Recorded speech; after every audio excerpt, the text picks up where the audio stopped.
Hello students. तो last class में हमने प्रीवियस ईयर सवाल देखे थे जे एडवांस्ड के। आज हम देखेंगे जेई मेन के सवाल जो कि आपके पेज नंबर 82 सॉल्यूशंस के हैं। मैं यहाँ लिख के रखा हूँ, है ना। तो हम अपना पहला सवाल देखते हैं। मैं सवाल के डिटेल्स को लिख दूंगा। जो जो बच्चों के पास नहीं है मॉड्यूल तो उनके लिए कोई दिक्कत नहीं है, मैं यहाँ लिख दे रहा हूँ आपके सवाल के डिटेल्स को। तो इन्होंने पहला नंबर क्वेश्चन जो है उसमें इन्होंने बोला है कि फ्रीजिंग पॉइंट दे रखा है ना। फ्रीजिंग पॉइंट ऑफ वाटर का देख रखा है, एक्चुअली वाटर ही आपका सॉल्वेंट। तो उसका देख रखा है कितना, -0.186 डिग्री सेंटीग्रेड। और इन्होंने केबी का वैल्यू भी देख रखा है। केबी कितना है, वो है 0.512 केल्विन मोलैलिटी इनवर्स। और केएफ का वैल्यू भी देख रखा है, वो है आपका 1.86 केल्विन मोलैलिटी इनवर्स। और पूछ रहे हैं आपसे डेल्टा टीबी आपसे पूछा जा रहा है कब, जब कह रहे हैं कि सॉल्यूशन का हमने सेम लिया है क्वांटिटी, मतलब कि मोलैलिटी इज सेम, है ना। अब देखिए ऑप्शंस क्या क्या है इस सवाल के। ऑप्शन क्या देख रखा है, तो ऑप्शन है आपका, ऑप्शन ए है 0.186, ऑप्शन बी है 0.0512, ऑप्शन सी है 0.092 और ऑप्शन डी है ना कि 2.37। अब देखिए कि हम जानते हैं, है ना, कि delta T F is equals to K F into M और delta T B is equals to K B into M, है ना। अब ये इक्वेशन 1 माना, इक्वेशन 2 माना, दोनों को डिवाइड कर लेते हैं, है ना। तो हमें पता है आएगा क्या, T F by delta T F by delta T B is equals to K F upon K B, that is ये आपका आ जाएगा delta T F by K F is equals to delta T B by K B. अब देखिए delta T F भी निकाल लेते हैं। तो देखिए डेल्टा टी एफ कैसे निकलता है, actually delta T F depression होता है, डिप्रेशन इन फ्रीजिंग पॉइंट। तो यानी स्टैंडर्ड फ्रीजिंग पॉइंट में से हम सॉल्यूशन का फ्रीजिंग पॉइंट माइनस कर देते हैं, और स्टैंडर्ड फ्रीजिंग पॉइंट होता है वाटर का 0 डिग्री सेल्सियस माइनस, ये माइनस में दिया हुआ, माइनस माइनस क्या होगा, प्लस 0.86 हो जाएगा, दैट इज ये कितना आया आपका 0.186 आ गया। अब ये वैल्यूज हम यहाँ रखेंगे और देखिए ये वैल्यू रखने के बाद क्या होगा, यहाँ पे वैल्यू आपका है 0.186 अपॉन के एफ का वैल्यू है 1.86 is equals to delta T B निकालना है अपॉन के बी कितना होगा 0.512। सॉल्व करिए, आंसर आपका आ जाएगा ये, है ना। तो ये आपका पहला सवाल था, आपने देखा कैसे बना ये, है ना। दूसरा सवाल देखते हैं हम, आइए। दूसरा सवाल क्या है देखिए, है ना।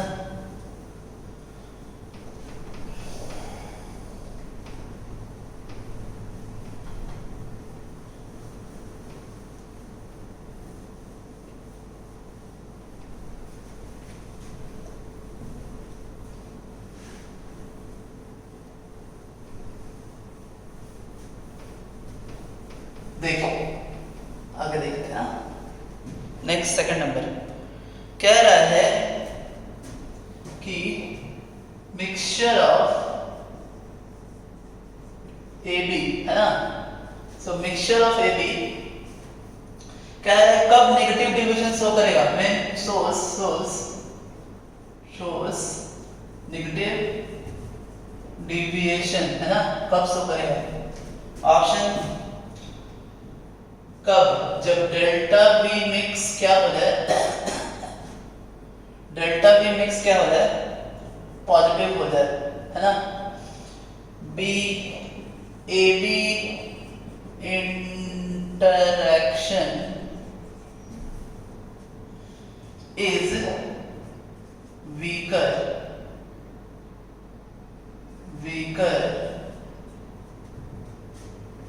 than AA and BB interaction, है ना। सी कह रहा है delta H mix is positive और डी कह रहा है कि AB interaction is stronger than AA and BB interaction, है ना। देखिए नेगेटिव डिविजन का मतलब क्या होता है। नेगेटिव डिविजन देखिए फिर से मैं ये ग्राफ बनाऊंगा, ये ग्राफ मैं बार बार बनाता हूँ आपके लिए। देखिए A को मैंने मोर वोलेटाइल माना है, B को लेस वोलेटाइल माना है। अब ये टोटल आपका वेपर प्रेशर है ऐसा, ठीक है। टोटल है ये, यहाँ से ये आपका B का है और ये वाला आपका क्या है A का है, ये सब मैंने बनाया। अब ये मैं हटा देता हूँ कुछ देर के लिए, इसको हटा देते हैं। हम मिक्सचर का बात कर रहे हैं, ये और B का नहीं बात कर रहे हैं। जब मिक्सचर का बात करेंगे तो जब इस लाइन के क्रॉस आपका वेपर प्रेशर होगा, इस लाइन के क्रॉस जब आपका वेपर प्रेशर होगा तो उसको हम बोलेंगे आइडियल सॉल्यूशन। ऊपर जाएगा तो उसको बोलेंगे पॉजिटिव डिविएशन, नीचे जाएगा तो उसको बोलेंगे नेगेटिव डिविएशन, ठीक है। अब बात क्या है, ये कह रहे हैं कि ग्राफ जो है नेगेटिव डिविएशन कब देगा, तो नेगेटिव डिविएशन तब देगा जब पार्टिकल्स के बीच में, अनलाइक पार्टिकल्स के बीच में इंटरेक्शन स्ट्रांग है ना। उस केस में जब A और B अपने को बहुत अच्छे से पकड़ ले रहे हैं, A और B बहुत अच्छे से, इन दोनों के बीच का इंटरेक्शन बहुत अच्छा है, तो डेल्टा V मिक्स उसका पॉजिटिव नहीं हो सकता है, डेल्टा V मिक्स उसका क्या हो जाएगा, नेगेटिव हो जाएगा। ये होगा आपका, पॉजिटिव नहीं होगा, इसलिए ये ऑप्शन तो होगा नहीं। दूसरा बात, AB का interaction is weaker then AA interaction, उस केस में ये नेगेटिव डिविएशन नहीं शो करेगा, ये क्या शो करेगा, पॉजिटिव डिविएशन शो करेगा। ग्राफ जो है वो ऊपर की ओर चला जाएगा। ये इस ऑप्शन के हिसाब से हम चलते हैं, ये भी नहीं होगा। तीसरा बात, delta H mix is negative, actually positive, ये जो ऑप्शन कह रहा है क्या कह रहा है, पॉजिटिव। अब देखिए मैंने आपको पहले भी ये चीज बताया है, अगर एट्रैक्टिव फोर्सेस वर्क कर रही हैं तो उस केस में डेल्टा H जो होता है वो नेगेटिव होता है। अब चूंकि नेगेटिव डिविएशन है तो वहां पर अनलाइक मॉलिक्यूल्स के बीच में एट्रैक्टिव फोर्सेस होगी, और एट्रैक्टिव फोर्सेस होंगे तो डेल्टा H मिक्स जो है वो पॉजिटिव ना होकर क्या हो जाएगा, नेगेटिव हो जाएगा। तो ये भी ऑप्शन आपका गलत है। ऑप्शन डी जो है वो आपका सही है कि AB के बीच में स्ट्रॉन्गर इंटरेक्शन हुआ, किससे, लाइक मॉलिक्यूल्स का। ऑप्शन इसका हो जाएगा डी, ठीक है। आगे चलते हैं, नेक्स्ट क्वेश्चन देखते हैं।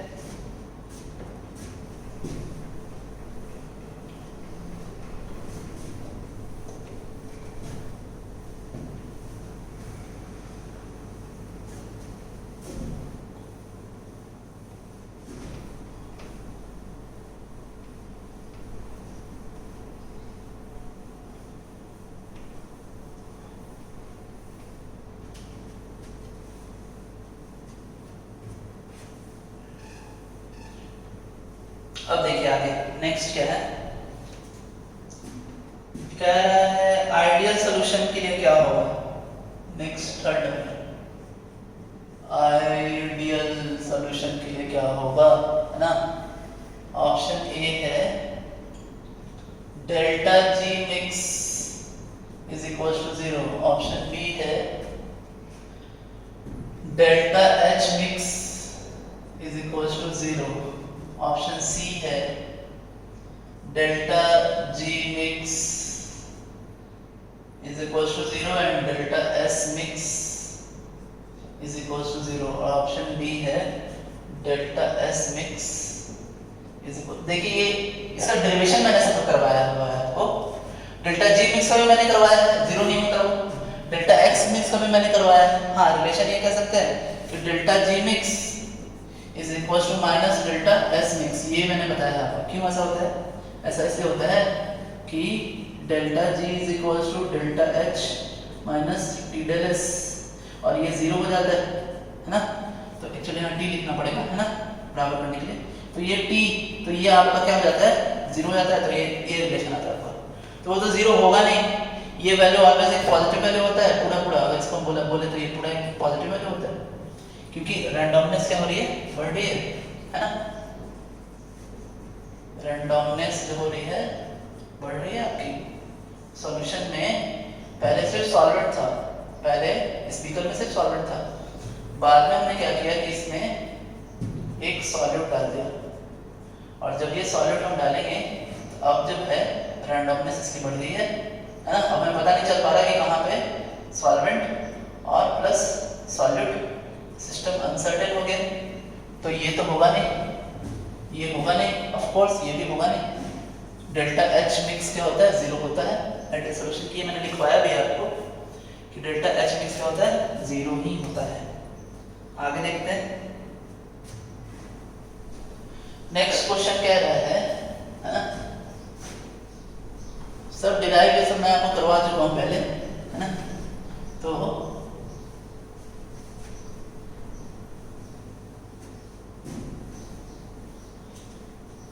नेक्स्ट क्वेश्चन है कि ये कह रहा है 0.2 मोलल, 4 नंबर सवाल है, molal solution of HX।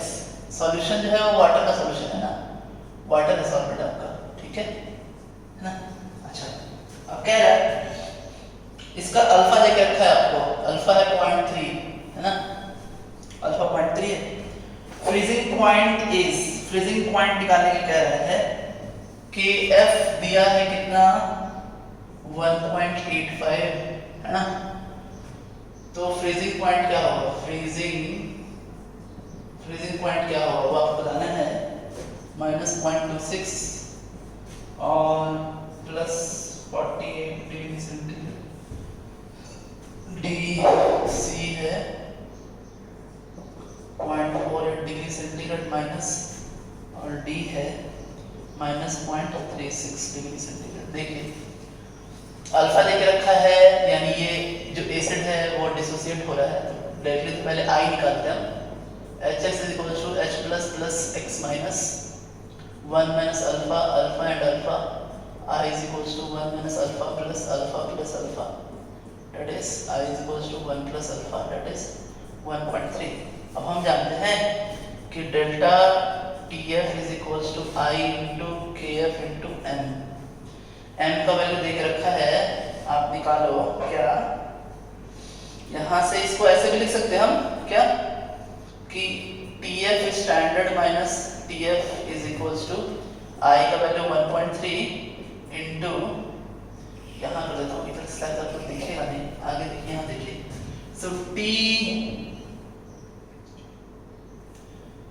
TF standard minus TF is equals to I into, I का वैल्यू देखिए कितना है?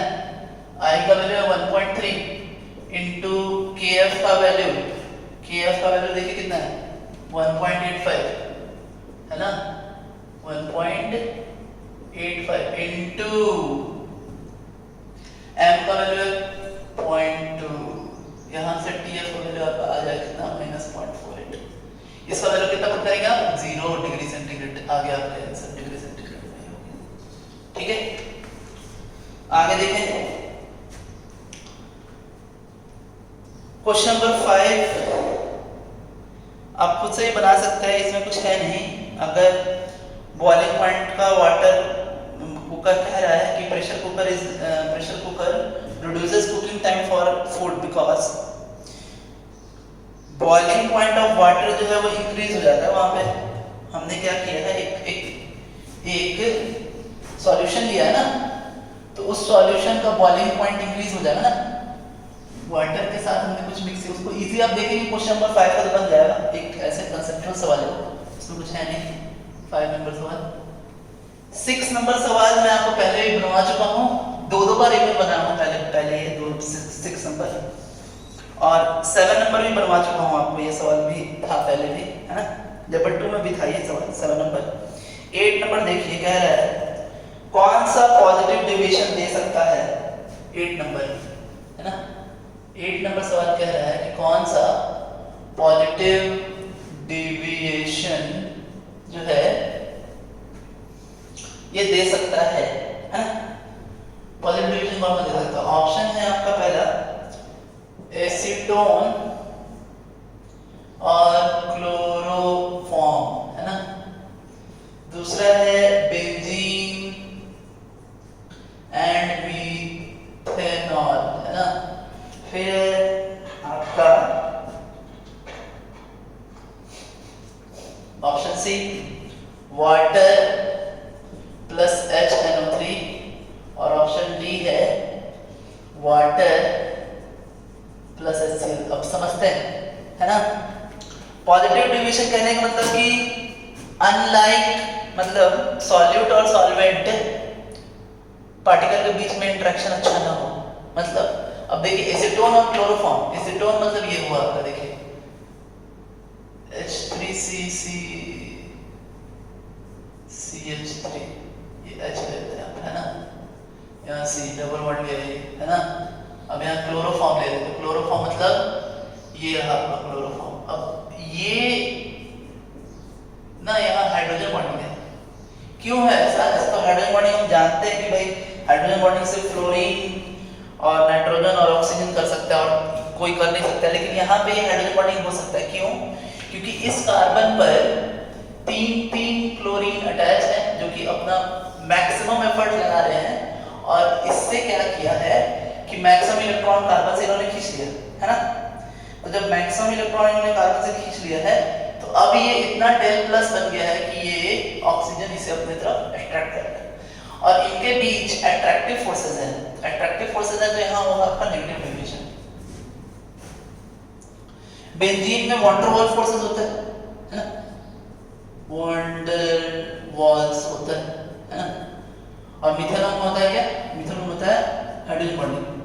अब ये दोनों में कोई इंटरेक्शन होगा नहीं, ये दोनों में अच्छा फोर्सेस आएंगे नहीं, दोनों के बीच कोई अट्रैक्टिव फोर्सेस होंगे नहीं, इसलिए ये आपका आंसर होगा। नेक्स्ट दोनों को भी चेक करें तो यहाँ पर है वाटर प्लस HNO3। अब HNO3 क्या करेगा कि HNO3 ये वाटर के साथ इतना अच्छा डिसॉल्व हुआ कि ये बनाएगा H3O plus plus NO3 minus, यानी ये भी आपका नेगेटिव डेविएशन देगा। और यहाँ भी वही बात होता है, आप एक चीज जान जाइए, वाटर और उसके साथ हमने कोई एसिड अगर लिया है तो ऑलवेज नेगेटिव डेविएशन ही शो करेगा, पॉजिटिव नहीं शो कर सकता है, ये चीज आप ध्यान रखें। अगर आपको फोर्सेस का नॉलेज अच्छा है ना, van der Waals forces, dipole dipole interaction और आपका हाइड्रोजन बॉन्डिंग, अगर आप ये पता कर सकते हैं तो इजीली आप पता कर सकते हैं कि कहाँ पे पॉजिटिव डेविएशन होगा और कहाँ पे नेगेटिव डेविएशन होगा। तो ये रहा आपका, आगे चलते हैं, नेक्स्ट क्वेश्चन की तरफ चलते हैं। देखिए क्वेश्चन नंबर 9 भी मैं आपको पहले बता चुका हूँ। क्वेश्चन नंबर 9 ये आपका लेवल 2 में ये सवाल था, आप उसको फिर से रिवाइज करें, है ना। आगे देखिए क्वेश्चन नंबर 10 देखते हैं। क्वेश्चन नंबर 10 कह रहा है कि आइए देखते हैं क्वेश्चन नंबर 10 क्या है। वांट ऑफ फैक्टर निकालना है, अल्फा दिया हुआ डिग्री ऑफ डिफ्यूजन। ये क्वेश्चन नंबर 10 Na2SO3 SO4 है, इसका अल्फा बोला, अल्फा जो है वो डिग्री ऑफ डिफ्यूजन क्या है, डिग्री ऑफ डिसोसिएशन, है ना।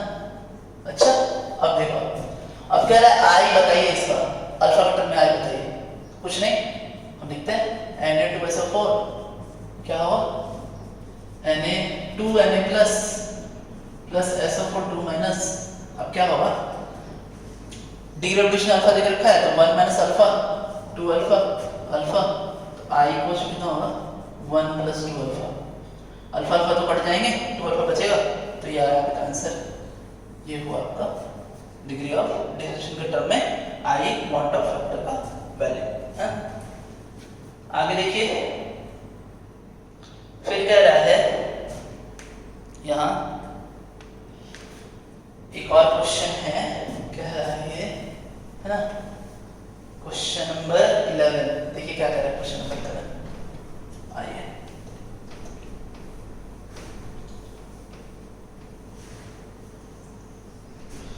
क्वेश्चन नंबर 11 कह रहा है बेंजीन और टॉलिन जो है, बेंजीन, ठीक है, एंड टॉलिन है ना, ठीक है। अब देखिए कह रहा है वेपर प्रेशर प्योर का दे रखा है ना, तो इसका P स्टैंडर्ड दे रखा है, बेंजीन का है कितना 75 और टॉलिन का है कितना 22, है ना, ATM टॉल है, टॉल में दिया है वैल्यू। फिर कह रहा है कि आपको बताना है P बेंजीन बताना है ना, ठीक है, P बेंजीन बताना है जब बेंजीन का लिया गया है कितना मास, यहाँ पे लिख लीजिए मास बेंजीन का लिया गया है कितना 78 और इसका मास लिया गया है 46 ना। तो अब आपको बताना है कि क्या होगा इसका ये वैल्यू बेंजीन, ये क्या होगा, ये निकालना है। आंसर दिया हुआ है 50, 25, 375 और 53.5 ये दिया है आपका, है ना। अब देखिए कैसे बनेगा इसका। सबसे पहले तो अब देखो आप करना क्या पड़ेगा अपने को, P बेंजीन निकालना है तो P बेंजीन B लिखता है directly, PB is equals to P standard B into XB, है ना। अब XB निकालना पड़ेगा अपने को, तो नंबर ऑफ मोल्स ऑफ निकालिए benzene and B is equals to कितना होगा 78/78 दैट इज कितना 1 मोल, और NT निकालिए कितना, सो 46 मोलर आपका मास अपॉन मोलर मास कितना होगा 92 दैट इज 0.5। तो XB is equals to आपका कितना आया 1/1 plus 0.5 that is 1/1.5, है ना। तो यहां से जब हम निकालेंगे तो कितना आएगा देखिए, ये इसका दिया कितना 78 into 1/1.5 इतना है आपका PB। सॉल्व करिए आ जाएगा आपका आंसर, ये है ना, ये आ गया आपका आंसर। एक्चुअली यहाँ 75 हो गया P का, PB स्टैंडर्ड वैल्यू 75 है ना, तो ये आपका आंसर आ जाएगा 50, है ना। सॉल्व करें तो ये आ गया आपका आंसर। अब आगे चले, आगे देखते हैं नेक्स्ट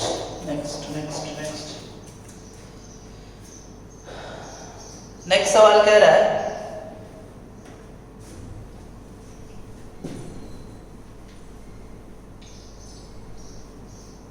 कि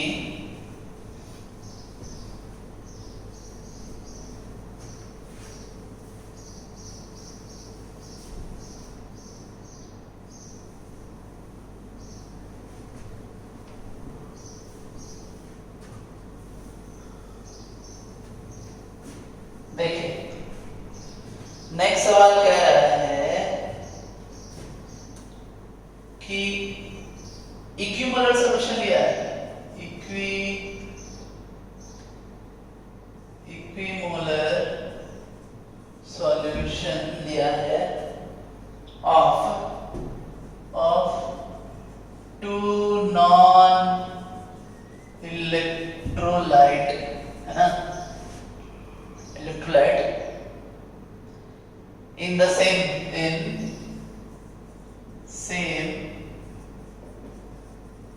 solvent, है ना। तो ऑप्शंस कह रहा है same BP but different FP। अब ऑप्शन डी कह रहा है same FP but different BP, फिर कह रहा है same BP and same F P, और ऑप्शन डी कह रहा है different BP and different FP. अब इक्विमोलर सॉल्यूशन है, नॉन इलेक्ट्रोलाइट है, सेम सॉल्वेंट है, यानी मोलरिटी भी सेम होगा, डिसोसिएट एसोसिएट होने का कोई बात ही नहीं है, तो बॉइलिंग पॉइंट भी सेम होगा और फ्रीजिंग पॉइंट भी सेम ही होगा, कुछ होने वाली बात यहाँ है ही नहीं। तो और भी क्वेश्चंस हैं, ये सब क्वेश्चन आप बनाइए, सारे क्वेश्चंस इजी हैं। आप मुझे तो लग रहा है ऐसा कि आपसे ये सारे क्वेश्चन बन ही गए होंगे। तो अगर आपको कोई कंफ्यूजन होता है तो आप बता सकते हैं, है ना। तो आज इतना ही रहते हैं।